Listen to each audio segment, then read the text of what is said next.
Liberty football continues. Big one this week when they take on BYU. Talking to Aaron Stamm here on the Sports Play podcast. Let's kind of review and then look ahead too. A win is a win, as you know from coaching, but not look great against Gardner-Webb, in my opinion. What did you see? A win is a win, and they found a way.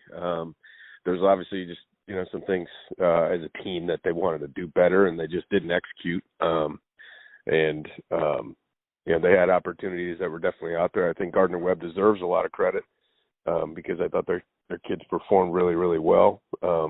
They made some big plays in the passing game on offense, and defensively they frustrated Liberty. And I think the big thing is just consistency as an offense for Liberty. That it's been good and it's not been good, and I think it'll be a challenge for them to come out this week and try to play a complete game, and they'll have a good opportunity to do it. They got the talent to do it. They just got to put it all together. Now, I've never had you on the podcast before, so I just want some people to know your credentials. Not only are you the friend of Chris Jones, which is very questionable in my opinion, judgment, but anyway, you're not just the guy helping out Alan on Saturdays. Kind of talk about your background and pedigree a little bit real quick. Sure. 20 years of being a coach, 19 years in college, 1 year in the NFL. My last stop was in Washington, and of the now Commanders. I was on the very last staff of the Redskins, so I still have my old Redskins gear that I'm hoping is going to be off the vintage. And but I spent 7 years at Liberty University in a couple different roles. I was an offensive line coach my last 2 years. I was an offense coordinator 4 years there. Worked for Turner Gill for 13 years, at Buffalo, Kansas, and Nebraska. Buffalo, Kansas, and Liberty. I was at Nebraska before that, and a couple other schools up in Minnesota before that. So you know football. That's my whole point. I just wanted to get that out there and get the resume out there a little bit.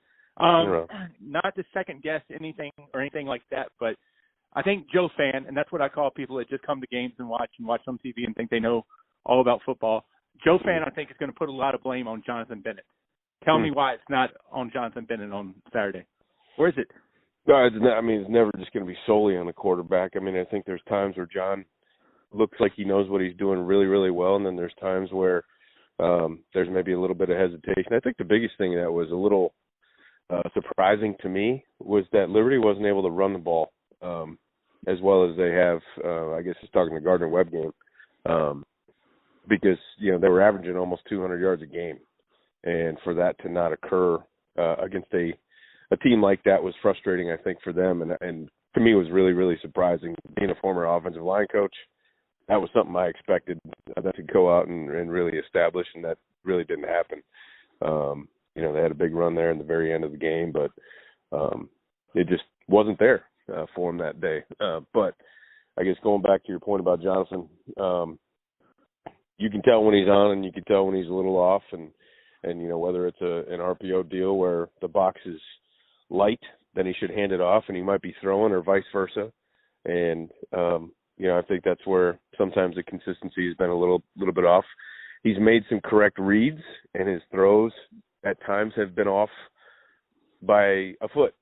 But sometimes that also, what Joe fan, as you said, sometimes it's the receiver's route also too that throws that off too. But it's all involved. But John's a great kid. I've known him since he was 17 years old. We were recruiting him when I was on the staff before my last year there. And, if he's the guy this weekend, he's going to step his game up, that's for sure. RPO, run pass option, and you talked about he's got to kind of see when the other team is light in the box. Mm-hmm. Is an RPO option more on blame of the coach if things don't go right, or blame on the quarterback because he needs to be reading, or is it even blame on the line? Or is it blame? Well, honestly, there's so many factors that go into it. For example, if it's a run play in the RPO, if the defense has a certain look, they might win. Even though the box might be light, because of how they're structured, they could actually just kind of, quote, have the chalk last and have a free defender. So sometimes it goes on that. Sometimes it is the quarterback getting fooled and not seeing it correctly if he is supposed to either pull it and throw it, or hand the ball off, because defenses do disguise, whether that's rotating a safety into the box late or him triggering into the box on the snap. Like there's a lot of different looks that go into all of it. And, sometimes it's the receivers not running the right route based off of what they're seeing also too. So there is a lot that goes into it. And again, the first guy it falls on is the quarterback first and foremost, because he's got to see it correctly. Transfer portal, I don't think was as prevalent and as big of a deal when you were with Coach Gill, but now it's kind of a big deal. I think Coach Freeze has done a pretty good job with that, getting Brewer, Day Hunter, and others. Talk about what you see that Coach Freeze has done in terms of really hitting that transfer portal hard. Yeah, I think, obviously would have loved to have seen Charlie more, but I only really saw him for a couple series down at Southern Miss. Been really, really impressed with Day Hunter. I think he gives him definitely gives him a spark in the run game that has been really, really noticeable. And I think you can see his energy with the offensive line and the tight ends blocking also too. When he breaks a big one, they're looking downfield to go make an extra block also too. They have a couple. Two starters up front, I think actually 2 or 3 on the offensive line that are transfers also to Kentucky, Tulsa, and Colorado State also too. So just offensively, I know that. And then also the young man from Brookville, right, Sneed. Yep. He was Heritage. Heritage. Excuse me. He's a transfer from Campbell, and he's been hurt here. Hopefully, Liberty will get him back here this weekend. He's a really good football player. I really liked his skill set. Yeah, broadcasting Heritage football on the radio for me. If I call that Brookville, I'll get lynched. Yeah, he's a very, very good football player. So hope to see him back. But I guess just thinking about defensively, there's a couple guys. I think the big thing is too is guys want to go play, but do they fit into what you are and what you do also too? And it seems to me right now that those guys have fit in pretty well. I'm going to ask you maybe an unfair question since you're not actively on a staff. Do you think it's more important to recruit out of high school, or is it more important to recruit out of the transfer portal? That is a good question. I've talked to a lot of my friends nationwide, and I've got a mixture of answers on that. Some people are just saying, hey, we're going to keep doing what we do, and if a transfer approaches us, we're going to research him, but we're not going to live and die with that. And I've also talked to some people that have said, hey, we're just going to try to keep our roster as veteran as possible. If there's good enough players in the transfer portal, we're going to make that our main emphasis also too, because it's really like the NFL where it's college football's version of free agency. Yep. But there's also you really have to make sure you do your research as a coach to know, are guys transferring for the right reasons, and are they the right fit, and are they good enough to go play? Because sometimes people don't transfer because they're not getting playing time. Well, there might be a reason why they're not getting playing time too. So, but like I said, I do know coaches that are out there that still want the high school development of young men and continuing that process also too. I think the big thing that gets a little trickier for college coaches nowadays is keeping the current guys on their roster happy with where they are so they don't leave also too, especially if they're going to count on them for the future. Yeah, last thing about the transfer portal, and I'll get to BYU. To me, ultimately the coach has to look at it in terms of, how do I stay employed? Do I have to hit the transfer portal hard? Or if I don't, because I'm sure you can speak to it. It's not fun bouncing around from job to job. No, it's not. And I think that all comes from the direction of the head coach and how you want the program to move forward. And I meant that with respect, by the way, because going 3 or 4 places, I know nobody coaches to say, especially when you have kids that are high school below, hey, I really want to uproot my family and go somewhere else. Well, so. That's why I've been in Lynchburg, still here now for 10 years. So right. BYU, what would worry you if you were game planning for them? Well, I guess I'd just speak Liberty's offensive wise.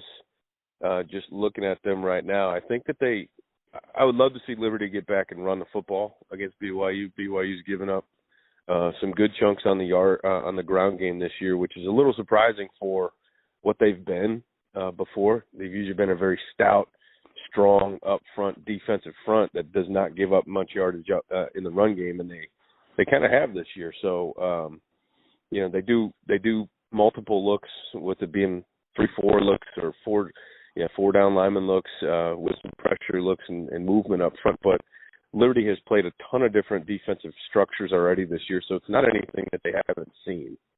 I think the big thing is find that right matchups that they feel that they can do well with and roll with it. The other thing, BYU's been hit down the field with some shots from opposing teams and really big shots. And Liberty's shown to be able to push the ball down the field. Like I said, if Snead comes back this week, I think that would be big for them.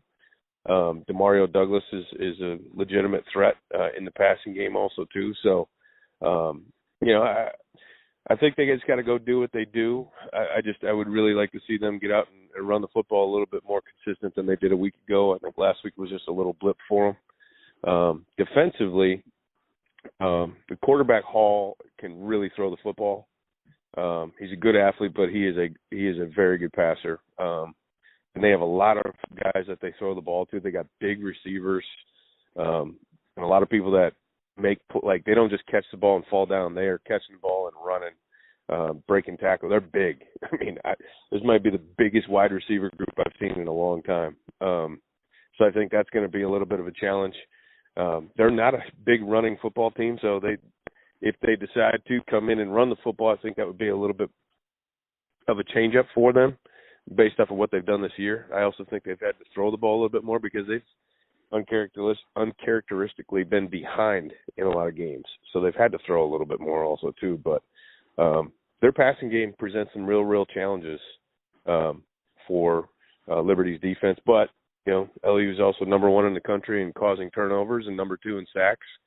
And I think that'll be a big matchup to watch this week because BYU's left tackle and center, I believe, are 2 of the higher-ranked kids right now nationwide as far as some rankings and stuff that you read about. So should be some fun matchups to watch. Before I close with the 2-part question, how have you enjoyed being in the booth? It's been great. It kind of helps me get my football fix, I can tell you that. Except I don't have the stresses of putting all together the game plan and making calls and making the adjustments and stuff. But it's definitely been a unique thing for me to be able to watch the game from a big eyeball up above, and I can kind of see how the game is playing out. And, it's been a really refreshing for me and fun to watch some of the young men I got to be around when they were 17, 18 years old, and now they're in their junior, senior years, their development. So it's been a lot of fun. Alan York and Nick Pierce have been awesome to work with too. Biggest game in Liberty history is it BYU? And B, if they won, would it be the biggest win in Liberty history? Because I think a lot of people are pumping it because BYU is probably the biggest team to come into Lynchburg that I can remember. Yeah, Power 5, because I think the last Power 5 team to come in was Syracuse, if I remember right. Yep. But I think this is the biggest brand that has ever come in. So I think that, energy and excitement, just of that is going to be fun to watch. I think I saw on Twitter it is a sellout now. And obviously with Doc Falwell's original vision of this kind of coming to fruition, where he talked about BYU and Notre Dame, that's where he wanted the level of Liberty football to be on. Well, it's going to be here Saturday. So, it'll be they're going to be juiced up on both sides of the football. So I think it's, it definitely has that potential to be in. I mean, selfishly, I just say, we played Coastal Carolina here a couple times when they were number 1 in the country, and we ended up beating them. Those were some pretty good football games and atmospheres also too. But I think when you talk just a big national brand, this is a big one for them. Yeah, I mean, and that's why it was hard for me to ask the question because Liberty's had playoff games. Liberty had, the first game when they transferred to, when they played ODU. I mean, a lot of big games. But, Aaron, definitely appreciate the time. We'll talk to you down the road. Yeah, thanks, Bob. I appreciate it.